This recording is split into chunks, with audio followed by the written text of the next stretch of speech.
have a hand pump at home, and you hand pump has some washers, and you need to service those parts, and you put to oil to those parts. So that is the maintenance fluid for the hand pump.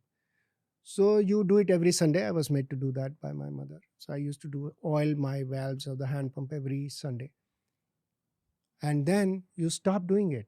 So what happens? It still works. On Monday, it still works. It keeps on working till after 6 months, it breaks down because of lack of testosterone or the maintenance fluids. Similarly, the erections. Erections require a maintenance fluid called testosterone. So if you give testosterone today, it is not going to maintain it today. It is not Viagra, which is a different drug, which is supposed to be used for this.